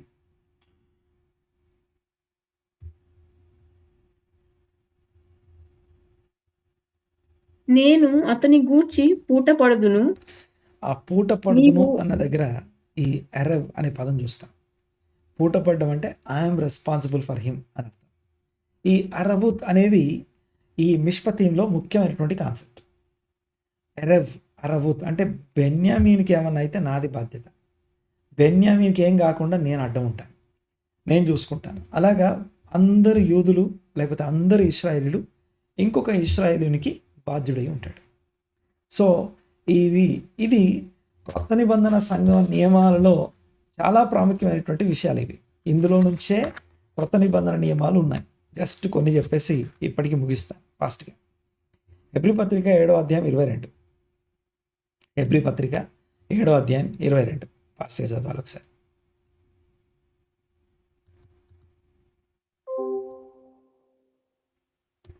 హెబ్రీ గనుక పత్రిక మరి శ్రేష్టమైన నిబంధనకు పూట కాపాయను. ఓకే, మరి శ్రేష్టమైన నిబంధనకు ఆయన పూట కాపాయను. పూట కాపు అంటే హీ బికేమ్ అల్టిమేట్ ఎర్రర్. మన రెస్పాన్సిబుల్ ఆయనది. మనకి ఏం కాకుండా ఆయన రెస్పాన్సిబిలిటీ. ఎవరు? యేసు మెస్సయ్య, యెషువా మెస్సయ్య అనే యేసుక్రీస్తు అనబడుతున్న మన రక్షకుడు ఆయన బాధ్యత తీసుకున్నాడు. యూదా బెన్యామీనుకి ఎలాగ ఎర్రగా మారిపోయాడో యేసు మనం మెస్సయ్య. తర్వాత ఇక్కడ చూడండి ఒకసారి, ఇంకో మాట మీకు జ్ఞాపకం చేస్తాను. జాన్ 10th చాప్టర్ మనందరికీ తెలుసు. 10వ అధ్యాయం మొత్తంలో మనకేముంటుందంటే మంచి కాపరి అనే పదం చూస్తాం. The shepherd lays down his life for the sheep. కాపరి తన గొర్రె కొరకు ప్రాణం పెట్టును. ఆ ప్రాణం పెట్టడం అనేది అరవుత్ అంటాం దాన్ని. తర్వాత ఇంకోటి 17వ అధ్యాయంలో యోహాను 17లో ఇంటర్సెషన్ చూస్తాం. ఆయన ప్రార్థన చేస్తూ తనకు అప్పగించబడిన శిష్యుల కోసం ప్రార్థన చేస్తాడు. తనకి హ్యాండ్ ఓవర్ చేయబడిన ప్రజల కోసం ప్రార్థన చేస్తాడు. తను అప్పగించబడతాడని తెలిసిన సందర్భంలో అయినా సరే ఎవరెవరైతే తను విడిచిపెట్టి వెళ్ళబోతున్నాడో వారందరి యొక్క క్షేమం కోసం, వారందరి యొక్క వెల్ బీయింగ్ కోసం ప్రార్థన చేస్తున్నాడు. ఇదంతా కూడా మనకి 17వ అధ్యాయంలో ఉంది. జాన్ 17 తర్వాత ఇంకా చూడండి ఒకసారి రోమపత్రిక 5వ అధ్యాయం. నేను చెప్తున్న వచనాలు మీరు తర్వాత చదవండి ఒకసారి. ఇప్పటిదాకా చెప్పిన వచనాలు యోహాను సువార్త 10వ అధ్యాయం కావచ్చు, యోహాను సువార్త 17 కావచ్చు. ద రియల్ అరవ్ ఎవరంటే ప్రభువైన యేసుక్రీస్తు. అరవుత్ ఆయన తను బాధ్యుడై ఉన్నాడు, పూటకాపై ఉన్నాడు. అంతేకాదు ఆయన టీచింగ్స్లో అరవుత్ in the teachings of Yeshua, యేసు ప్రభు యొక్క బోధలో, ఆయన జీవితంలో మనం చూస్తాం. యోహాను 10లో బోధలో చూస్తే, యోహాను 17లో ఆయన ప్రార్థనలో, ఆయన జీవితంలో చూస్తాం. అంతేకాదు క్రాస్ శిలువ మీద కూడా మీరు నా కొరకు ఏడవకండి, మీకోసం ఏడవండి. ఐజాయా 53లో అతడు మన రోగంలో యెషువా బేస్ ఏమనుంటుందంటే మన అతిక్రమణల కొరకు తను గాయపరచబడ్డాడు. మన సమాధానార్థమైన శిక్ష ఆయన మీద పడింది. దీన్ని అర్హత అంటాం. సో మన శిక్షను ఆయన భరించడం. తర్వాత ఇక పౌలు యొక్క ఎపిసోడ్స్ అనగా పౌలు యొక్క భాగాల్లో రోమపత్రిక 5వ అధ్యాయంలో చూస్తే ఒక్క మనుషుని అవిధేయత అనేకుల్ని పాపులుగా చేస్తుందట. ఇది యాక్చువల్గా అర్హత అనే కాన్సెప్ట్ నుంచి మాట్లాడుతున్నాడు. అంటే ఇంకొక లెవెల్ అది. సో పాయింట్ ఏంటంటే ఒక్క మనుషుని అవిధేయత అనేకులను పాపులుగా చేస్తుందట. అంటే ఇప్పుడు నన్ను నేను మార్చుకోవడం కోసం, సో నేను దేవునికి దగ్గర అవ్వడం కోసం, నేను ఆశీర్వాదకరంగా ఉండడం కోసం, నాలో ఉన్న బిటర్నెస్ని నన్ను నేను డ్యామేజ్ చేసుకునే విషయాల నుంచి నేను అధిగమించడం, ఇది ఒక లెవెల్ అయితే, ఇంకో లెవెల్ ఏంటంటే ఈ ఇతర సోల్స్ కోసం నేను బాధ్యత వహించడం. ఈవెన్ నన్ను నష్టపరిచేవైనా సరే, నన్ను నష్టపరిచిన వారినైనా సరే, వాళ్ళు కనపడ్డప్పుడు వాళ్ళు నష్టంలో కష్టంలో ఉంటే నేను నిలబడాలి. సో ఇది బాధ్యుడుగా ఉండడం అనే విషయాన్ని తెలియజేస్తుంది. తర్వాత ఇంకొక విషయం ఏంటంటే ఒక్క మనుషుని నీతి, వన్ మ్యాన్స్ రైచస్నెస్, ఒక్క మనుషుని విధేయత, నీతి అనేకులు నీతిమంతులుగా తెలుస్తుందట. ఈ కాన్సెప్ట్ కూడా ఈ మిష్పతి అనే భాగంలో ఉన్నటువంటి రూట్ అది. తర్వాత 1 కొరింథీ 12వ అధ్యాయంలో ద బాడీ మెటాఫోర్ అంట. అంటే మనం అందరము ఒక్క శరీరంలోని అవయవములై ఉన్నాం. ఇది కూడా if one member suffers all suffer, అంటే శరీరంలోని ఒక్క అవయవము ఇబ్బంది పడుతుంటే ఆ ఒక్క భాగంతో పాటు మిగిలిన శరీరం అంతా బాధపడుతుంది. దీన్నే అరవూత్, మిష్పతిం యొక్క కాజ్ ఇది. మిష్పతిం యొక్క రూట్స్ ఇవన్నీ నేను మాట్లాడేది. అంటే మిష్పతిం యొక్క రూల్స్ అనేవి కేవలం చదువుతూ వెళ్ళి ఇవన్నీ మాకెందుకు పాస్టర్ గారు, వీటిలో ఏమున్నాయండి, ఇవి ఇప్పటికి కాదండి అంట. కానీ చాలా విషయాలు ఉన్నాయి. మీరు పాత వీడియోలు చూడడానికి ట్రై చేయండి ఒకసారి. ఇంకా గలతీ పత్రిక 6వ అధ్యాయం 2వ వచనం, గలతీ పత్రిక 6వ అధ్యాయం 2వ వచనం, అరవూత్ is the fulfilment of the law of Messiah, క్రీస్తు ధర్మశాస్త్రం. అది చదవండి ఒకసారి. 6వ అధ్యాయం 2వ వచనం, గలతీ పత్రిక 6వ అధ్యాయం 2వ వచనం. ఒకని భారములు ఒకడు భరించి ఇలాగూ క్రీస్తు నియమమును పూర్తిగా, యాక్చువల్గా అక్కడ తెలుగులో క్రీస్తు నియమం రాస్తుంది. యాక్చువల్గా ద లా ఆఫ్ మెస్సయ, క్రీస్తు ధర్మశాస్త్రం అని అర్థం.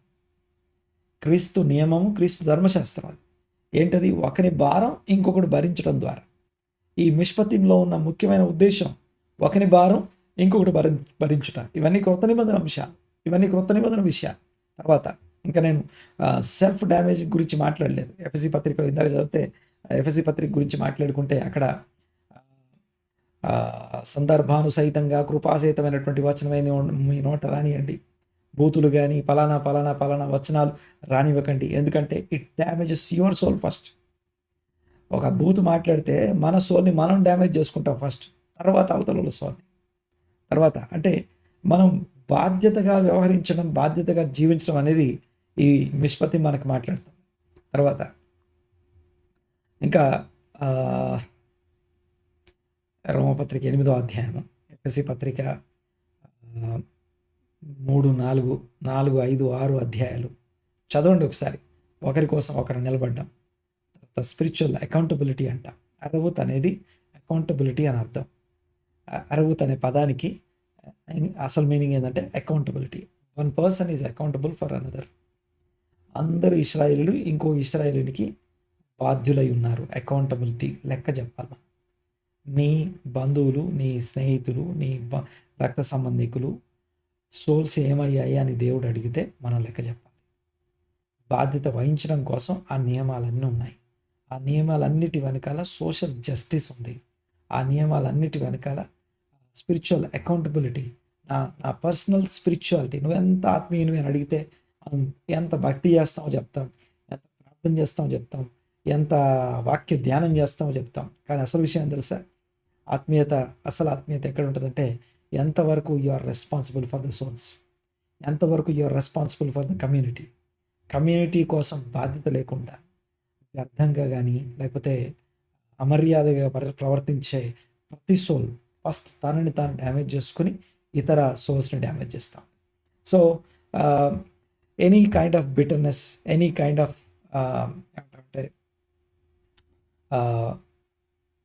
ఇతరులది దొంగిలించడం కావచ్చు, ఇతరులది ఆశించడం కావచ్చు, అలా నేను లేను అని బాధపడే విషయం కావచ్చు, లేకపోతే చింతించడం, విచారించడం, ఇవన్నీ కూడా మనల్ని డ్యామేజ్ చేస్తాయి. మన సోల్ డ్యామేజ్ అయిందంటే,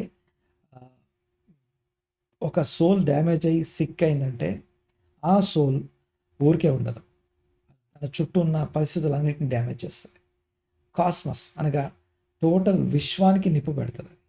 అందుకనే నాలుక గురించి యాకోబు మాట్లాడుతూ అంటాడు కదా, ఒక నోటు నుంచే ఆశీర్వచనం వస్తుంది. ఆశీర్వచనం అంటే we bless the Lord, we praise God, దేవుని పాటలు పాడి స్తుతిస్తాం. అదే నోటితో ఇంకొక వ్యక్తిని మనం దూషిస్తాం. ఆ ఒక్క నోటి నుండే ఆశీర్వచనము, అదే నోటి నుండి బిటర్ వర్డ్స్, శాపవచనాలు వస్తున్నాయి. ఇవి రెండు ఒక్కసారి వచ్చినప్పుడు ఏమవుతుంది? ఇవి రెండు వచ్చినప్పుడు జరిగే విషయం గమనించండి ఒకసారి. ఏమంటే నాలుక అగ్నియే అని చెప్పి ఆ నాలుక సోల్ని డ్యామేజ్ చేస్తుంది. తర్వాత ఆ అగ్ని ఎక్కడి నుంచి అంటే అది సర్వ పాప ప్రపంచం అంటాడు, అది నరకాగ్నికి కనెక్ట్ అయి ఉంటుంది అని మాట్లాడతాడు. సో ఈ విషయాలన్నీ మన మనసులో ఉంచుకొని వాటి మీద కొంత ధ్యానం ఉంచడానికి, కొంత అవగాహన కలిగి ఉండడానికి, కొంత ఆలోచన, తర్వాత కొంత దీని మీద వ్యక్తిగత రెక్టిఫికేషన్కి సంబంధించి నా బాధ్యత ఏంటి, నేను ఏమై ఉన్నాను, సంఘంలో, సమాజంలో, లేకపోతే ఈ యొక్క ప్రపంచం అంతా కూడా ప్రతి సోల్ డిస్కనెక్టెడ్ అండ్ ప్రతి సోల్ దేవునికి దూరపరచబడి ఉంది, లేకపోతే నశించిపోతున్న ఆత్మలో అంటాం వాటిని.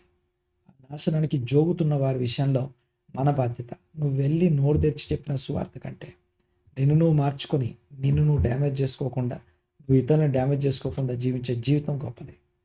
ప్రార్థన చేసుకుందాం, కళ్ళు మూసుకుందాం. అలాంటి కృప దేవుడు మనందరికీ ఒకరికి ఒకరు నిలబడి ఒకరి లెక్క ఒకరు అప్పచెప్పే కృప దేవుడు మనందరికీ అనుగ్రహించి మనకు తోడై ఉండి నడిపించి ఆదరించి వర్ధిల్ల చేయనుగాక. పరమ తండ్రి, మహోన్నతుడా, కృపగల దేవ, మీకు వందనాలు, స్తుతులు, స్తోత్రం నాయన. మరొక సాయంకాలం మీ సన్నిధిలో ఏకీభవించి ఆరాధించడానికి, ప్రార్థించడానికి, ఇంతవరకు మీ వాక్య ధ్యానాన్ని కొనసాగించడానికి, నిష్పత్తి అనే భాగాన్ని అర్థం చేసుకునే భాగ్యం మాకు అనుగ్రహించారు. దాన్ని బట్టి మీకు వందనాలు. దాంట్లో మా బాధ్యత, మా గురించి మీరు ఎలాంటి ఉద్దేశాలు కలిగి ఉన్నారు, ఎలాంటి చిత్తం మా పట్ల మీరు కలిగి ఉన్నారు, దానికి మేము ఎలా రెస్పాండ్ అవ్వవలసి ఉండేనో, ప్రస్తుతం ఎలా రెస్పాండ్ అవ్వాల్సి ఉందో, ఇదిగో పశ్చాత్తాపడాల్సిన విషయాల్లో పశ్చాత్తాపడుతూ, సరి చేసుకోవాల్సిన విషయాల్లో సరి చేయబడుతూ, మీ సన్నిధిలో మేము నిందారహితముగా జీవించి మీ నామ ఘనతకు మేమందరము ఇదిగో మీ మహిమార్థమై మీ చిత్తము నెరవేరుస్తూ ఈ భూమి మీద జీవించుదుముగాక. కుటుంబాల్లో సమాధానం, ఇదిగో సంఘంలో సమాధానం, మీరు బిడ్డలో సాక్ష్యం ఇదిగో స్థిరపరచండి తండ్రి. మీ బిడ్డల సాక్ష్యమును దీవించి ఆశీర్వదించమని ప్రార్థన చేస్తున్నాం. కేవలం మీకే ఈ యొక్క సన్నిధిలో ఒక్కొక్కరిని మీ సోల్ని అప్పగిస్తూ, దేవా మీకు వందనాలు ప్రభువా. ఏకీపించిన ప్రతి సోల్ని మంచి రాయబారి, నమ్మకమైన ఔషధం వంటి వాడని, ఎవ్రీ సోల్ ఒక మెడిసిన్ లాగా, అనేక సోల్స్కి ఒక మెడిసిన్ లాగా మార్చబడును గాక, ఔషధాలలాగా మార్చబడుదును గాక. దీవించి ఆశీర్వదించండి. ఇదిగో జరిగే విషయాలన్నిట్లో ఇదిగో ప్రతి సంభవం వెనకాల, ప్రతి జరుగుతున్న దాని వెనకాల మీ చిత్తం ఉందని, బాధించబడిన వారు, బాధ నొందుతున్నవారు, ఇదిగో నొప్పించబడుతున్నవారు, ఇదిగో వారు గ్రహించినట్లు, అలాగే ఇదిగో మేము నొప్పించక, ఇదిగో అనేకులకు మేము మాదిరికరంగాను ఇక నిష్పత్తిని ఇదిగో ప్రాక్టీస్ చేసే వారంగా ఉండటానికి కృప దయచేయమని ప్రార్థిస్తున్నాం. ఏకీపించిన వారందరినీ దీవించి ఆశ్రయించి స్థిరపరచండి. సమస్తము సమకూర్చి జరిగించమని వేడుకుంటూ మీ నామాన్ని బట్టి వందనాలు చెల్లిస్తూ నజరేడైన యేసుక్రీస్తు గొప్ప నామన మీ నామాన్ని గొప్ప చేస్తూ ఈ ప్రార్థన అడిగి బ్రతిమాలి వినయంతో వేడుకొంచున్నాము తండ్రి. ఆమేన్. ఆమేన్.